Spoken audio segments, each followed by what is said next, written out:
तो हम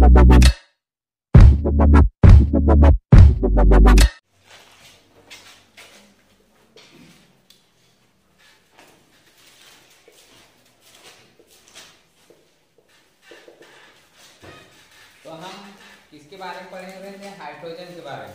ठीक है, कल देख रहे थे कि हाइड्रोजन को जनरली ग्रुप 1 और ग्रुप 17 दोनों से कुछ प्रॉपर्टी मिलता जुलता है, लेकिन कुछ क्या होता है डिफरेंट। ठीक है, किसी भी एक स्पेसिफिक ग्रुप से इसकी प्रॉपर्टी मिलती नहीं है, इसीलिए जनरली इसको आवारा तत्व भी बोला जाता है, क्योंकि ये किसी भी ग्रुप से इसके सभी गुण मिलते जुलते नहीं है। ठीक है, इसलिए इसका स्थान फिक्स नहीं है। तो आज हम देखेंगे कि जो हाइड्रोजन है वो जनरली हमारे नेचर में कहाँ कहाँ पाया जाता है। तो तुमको पता होगा कि हाइड्रोजन बहुत ज़्यादा मात्रा में पाया जाता है। ठीक है, हाइड्रोजन गैस है या हाइड्रोजन तत्व है हमारे नेचर में बहुत ज़्यादा पाया जाता है। सबसे ज़्यादा कौन सा तत्व पाया जाता है हमारे नेचर या प्रकृति में? कौन सा तत्व सबसे ज़्यादा पाया जाता है? कौन सा? ऑक्सीजन। ठीक है, उसके बाद सिलिकॉन और थर्ड नंबर में कौन आता है? हाइड्रोजन। ठीक है, तो देखा जाए तो हाइड्रोजन थर्ड नंबर में पाया जाने वाला एलिमेंट है, मतलब वो सब बहुत ज़्यादा अमाउंट में पाया जाता है। ये हाइड्रोजन कहाँ कहाँ पाया जाता है? तो ये लगभग पूरे ब्रह्मांड में पाया जाता है। ठीक है, पूरे ब्रह्मांड में देखा जाए तो तारों में, ठीक है, तारा का वायुमंडल में, तो पूरे स्काई में पाया जाता है ये जो हाइड्रोजन है। ठीक है, उसके अलावा स्पेशली देखा जाए तो जो हम सूर्य की बात करते हैं या जो तारा की बात करते हैं, ठीक है, उसके वायुमंडल में सबसे ज्यादा हाइड्रोजन ही पाया जाता है, लगभग 90%। ठीक है, सूर्य के वायुमंडल में हाइड्रोजन कितना परसेंट मिलता है? 90%। बोलने का ये मतलब है कि जो हाइड्रोजन है लगभग सभी जगह में पाया जाता है। ठीक है, लगभग सभी, जैसे ऑक्सीजन सभी जगह मिलता है वैसे हाइड्रोजन लगभग सभी जगहों में पाया जाता है। लेकिन स्पेशली बात किया जाए तो ये जनरली जो हमारे सूर्य है, ठीक है, या तारा है, उनके वायुमंडल में लगभग अधिकांश, देखो 90% मतलब अधिकांश हाइड्रोजन गैस ही उपस्थित रहता है। ठीक है, तो हाइड्रोजन क्या होता है जनरली फ्री नहीं पाया जाता है, फ्री अवस्था में बहुत कम मिलता है। ठीक है, फ्री मतलब ये क्या करता है, ये जनरली किसी भी दूसरे एलिमेंट से क्या करता है, रिएक्शन करके क्या करता है, कंपाउंड फॉर्म में पाया जाता है। जैसे ये हाइड्रोजन किस फॉर्म में मिलेगा? H2O फॉर्म में। ठीक है, या फिर किसी से भी रिएक्शन करके कार्बोनेट बना लिया, मतलब किसी के साथ भी रिएक्शन करके कंपाउंड बना लेता है। ठीक है, मतलब किसी भी तरह से ये क्या होता है, जुड़ जाता है दूसरे तत्वों के साथ, क्या होता है, जुड़ जाता है। जैसे फ्री हो जाएंगे हम लोग हाइड्रोजन। ठीक है, तो हाइड्रोजन फ्री नहीं मिलेगा, ये किसी ना किसी के साथ जैसे जुड़ा हुआ मिलेगा, संयुक्त अवस्था में, मतलब जॉइंट स्टेट में ये मिलता है। अम्ल, तुमको पता है हाइड्रोजन के बेसिस में बहुत सारे अम्ल मिलते हैं। सल्फ्यूरिक अम्ल हो गया, HCl हो गया, नाइट्रिक अम्ल, सब में हाइड्रोजन मिल रहा है कि नहीं? हाँ, तो ये सबसे जुड़ के डिफरेंट कंपाउंड का क्या करता है, फॉर्मेशन करता है।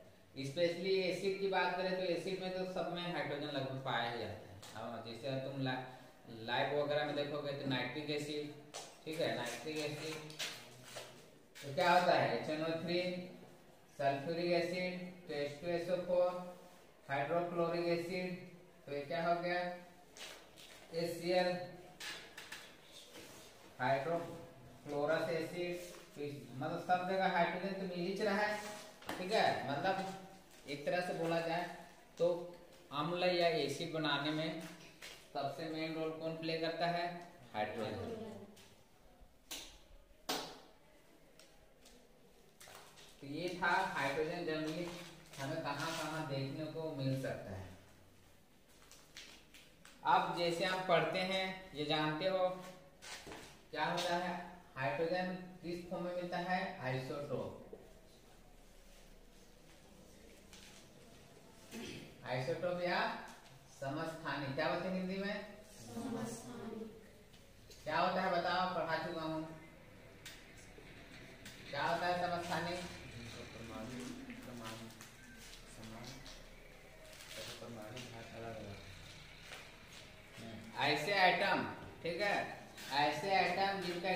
नंबर सेम हो बट एटॉमिक मास क्या हो, डिफरेंट हो, वो क्या कहलाते हैं, isotope.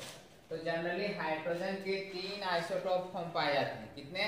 3, 1H1, 1H2 and 1H3। ये 3 हो गया। देखो तीनों में एटॉमिक नंबर कितना है, 1 1, सेम है कि नहीं? अब मास देखो तीनों में अलग है, इसका 1 है तो इसका 2 है, इसका कितना है 3। तो क्या क्या नाम है तीनों का? इसको क्या बोलते हैं, प्रोटियम। क्या बोलते हैं, प्रोटियम। इसको क्या बोलते हैं, ड्यूटेरियम।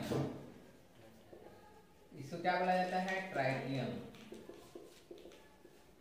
तो ये इनके आइसोटोप्स हैं। तो पूछा जाता है कई बार एग्जाम में, हाइड्रोजन के कितने आइसोटोप फॉर्म में मिलता है? तो 3 फॉर्म में मिलता है।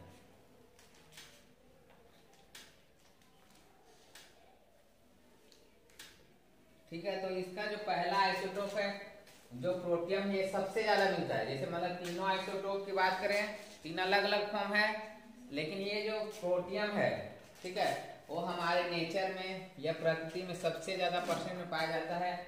ये लगभग देखो 99.98% मिलता है प्रोटियम, मतलब सबसे ज्यादा प्रोटियम मिलता है। उसके बाद ड्यूटेरियम और उसके बाद ट्राइटियम।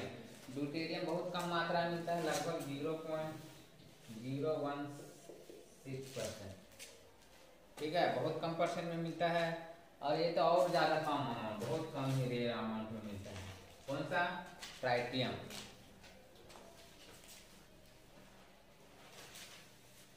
ड्यूटेरियम को दूसरा नाम क्या बोला जाता है? ड्यूटेरियम को दूसरा नाम बोला जाता है भारी जल। इंग्लिश में क्या लिखेंगे? Heavy water. क्या बोला जाता है इसको? भारी जल।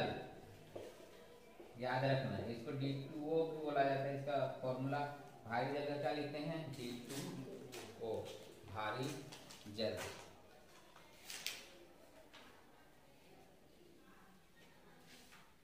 ठीक है, तो अगर देखा जाए तो ये तो हम लोग कल देखे थे कि जो प्रोटियम था या जो हाइड्रोजन था, उसको किसने खोजा था? Henry Cavendish.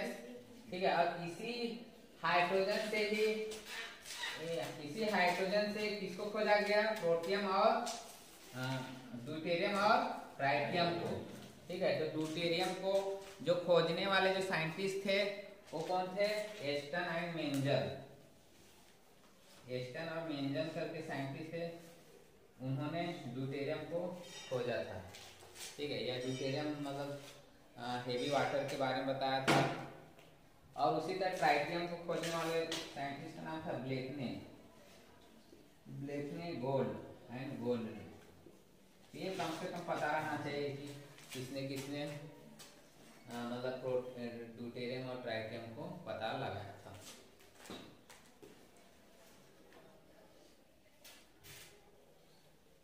तो ये पता चल गया ना कि हाइड्रोजन जनरली 3 आइसोटोपिक फॉर्म में पाया जाता है, प्रोटियम, ड्यूटेरियम, ट्राइटियम।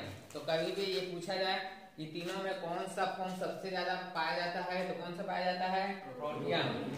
ठीक है, प्रोटियम 99% फॉर्म में, जबकि ड्यूटेरियम क्या है? हेवी वाटर, भारी जल। ये बहुत ज्यादा यूज होता है, आगे पढ़ेंगे इसका कहाँ यूज किया जाता है। और ट्राइटियम सबसे कम अमाउंट पाया जाता है। तो ड्यूटेरियम खोजने वाले वैज्ञानिक का नाम था एस्टन मेंजर और ट्राइटियम का ब्लेकने गोल्ड। अब तीनों में क्या डिफरेंट है? तीनों का एटॉमिक नंबर 1 1 है, लेकिन तीनों में का मास अलग अलग है। जैसे इसका 1 है, इसका 2 है, इसका क्या है? 3। और तीसरा क्या लगा है? तीनों में नंबर ऑफ न्यूट्रॉन। इसमें कितने न्यूट्रॉन आएंगे बताओ? इसमें कितने न्यूट्रॉन है? कौन एक बोल रहा? कितने होंगे न्यूट्रॉन? 1 से 1 घटाओ कितने होंगे? 0। 2 से 1 घटाओ कितने आएंगे? 1। और 3 से 1 घटाओ कितने आएंगे? 2। तो कुछ भी पढ़ा लो, कोई मतलब नहीं। निकाल के सिखाए थे कि नहीं? तो उसके बाद कैसे एक बोल रहे हो? तो न्यूट्रॉन पता रहना चाहिए। इसमें न्यूट्रॉन एक भी नहीं रहता न्यूट्रॉन प्रोटियम में, जबकि ड्यूटेरियम में 1 होता है और ट्राइटियम में कितने होते हैं? 2।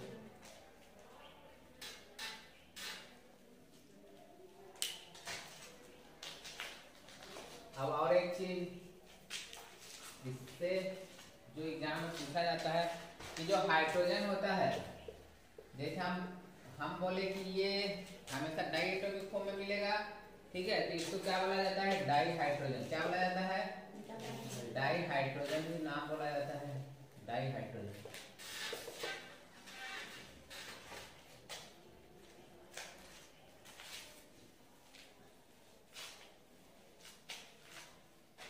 तो इसके जो दो हाइड्रोजन है इस टाइप से,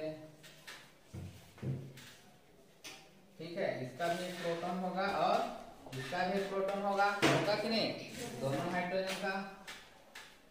तो इसका एक प्रोटॉन है, इसका भी एक प्रोटॉन है, ठीक है, इसका भी एक प्रोटॉन हो गया, इसका भी प्रोटॉन है। तो इसका जो प्रोटॉन है, ठीक है, प्रोटॉन और जो इलेक्ट्रॉन है क्या होता है, घूमते रहता है, ठीक है। तो ये घूमने के आधार पे ये दो अलग अलग इसको नाम बोला जाता है। देखो जैसे मान ले इसका इस तरह से न्यूक्लियस का संरचना मान ली, ये प्रोटॉन है न्यूक्लियस का।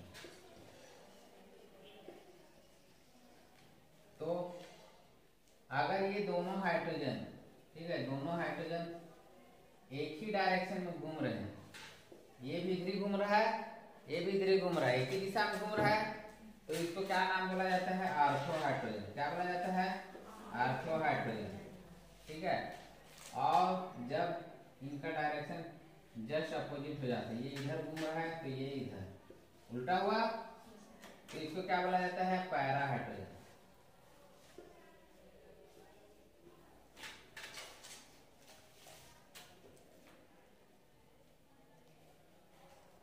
तो दोनों में अंतर समझ आया। जब दोनों के नाभिक के प्रोटॉन, ये क्या है, प्रोटॉन, जब दोनों नाभिक के प्रोटॉन का घूमने का डायरेक्शन जब सेम होगा तो उसको क्या बोला जाएगा, आर्थो हाइड्रोजन। और जब दोनों नाभिक के प्रोटॉन के घूमने का डायरेक्शन अलग अलग होगा, क्योंकि ये इधर घूम रहा है तो ये उल्टा घूम रहा है, तो उसको क्या बोला जाता है, पैरा हाइड्रोजन, ठीक है। तो आगे कंपटीशन एग्जाम से पूछता है आर्थो हाइड्रोजन क्या है, पैरा हाइड्रोजन क्या है, यहाँ भी पूछा जाएगा तुमसे 2 नंबर का, आर्थो और पैरा हाइड्रोजन क्या है बताइए।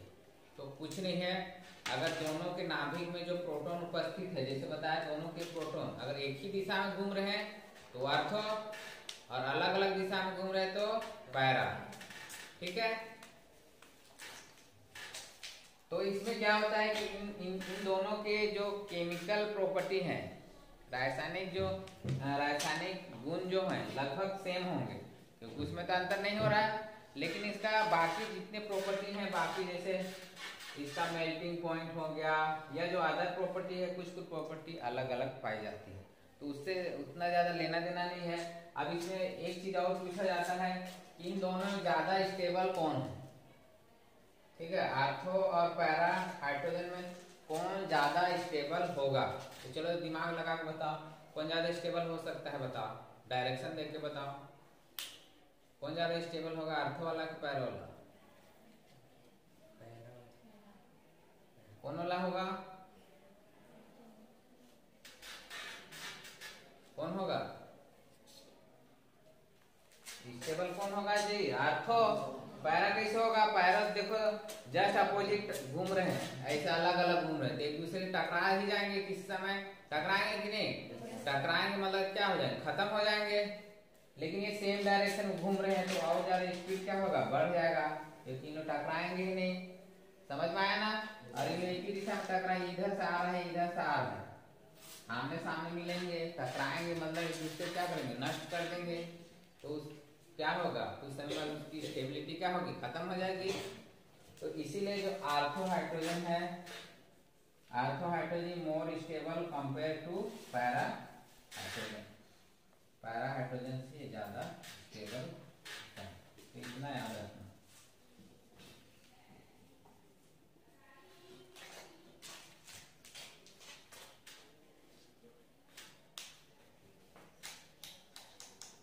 ठीक है, इससे पहले जो देखे हम जैसे प्रोटियम हो गया, ड्यूटेरियम हो गया और ट्राइटियम है, इसका यूज कहाँ किया जाता है, तो तो इसका यूज सब कहाँ किया जाता है? तो जैसे हम पढ़ते हैं हाइड्रोजन बम, पढ़े हो ना, हाइड्रोजन बम बनता है, तो हाइड्रोजन बम वगैरह बनाने में यूज किया जाता है। प्रोटियम, ड्यूटेरियम, ट्राइटियम, ड्यूटेरियम या ट्राइटियम का न्यूक्लियर बम बनाने में यूज किया जाता है। ठीक है, जैसे न्यूक्लियर फ्यूजन और न्यूक्लियर फ्यूजन पढ़े हो, नाभिकीय संलयन और नाभिकीय विखंडन। तो उसी तरह हाइड्रोजन एक क्या बना लेता है? बम बनाता है, हाइड्रोजन बम, तो उसी में यूज किया जाता है। और कैसे बनता है उसको बाद में डिटेल में पढ़ेंगे। तो इतना समझ आ गया ना, आर्थो और पैरा थे। तो चलो आज तक देखना।